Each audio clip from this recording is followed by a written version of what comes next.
get to Korea, you're probably going to want to take advantage of Korea's super awesome, fast internet access. But you're not going to be able to get it right away. It's something you're going to have to wait just a little bit for. When you get to Korea, you're going to apply for something called your alien registration card. After you get that card, you will be able to get internet access. Think of that number on your ARC card as your Korean Social Security number. It's going to be very, very important during your time here.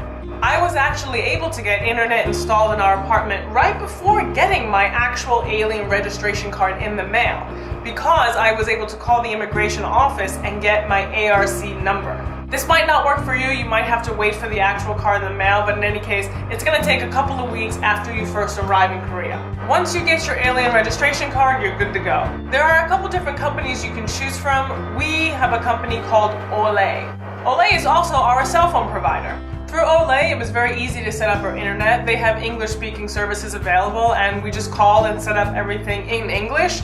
We gave them our address, and a few days later, they came and set up the internet for us. After you have the internet installed, you're going to have to figure out a way that's best for you to pay the bill. Every month, we pay $37,621 for the fastest internet available. So, after you get your bill, you have 4 options as to how you'd like to pay it. The first one is to call KT Olay, again, the same place that you called to set it up, and you can give them your bank account number, not your debit card number. Give them your bank account number, and you can set up auto bill pay.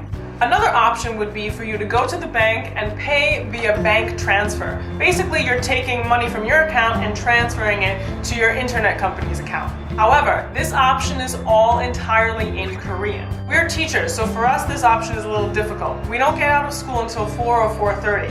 Banks close around 4 o'clock here. We really can't take advantage of this option because we don't have any Korean assistance. If you can get to the bank before it closes, then it's great because you can just go there and you can have someone help you.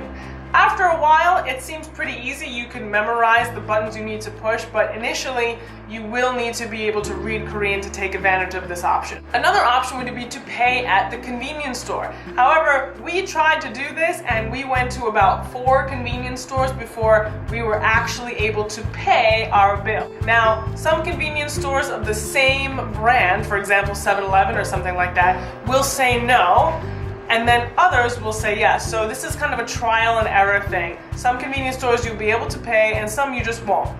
But if your bill is late, you will not be able to pay it at a convenience store.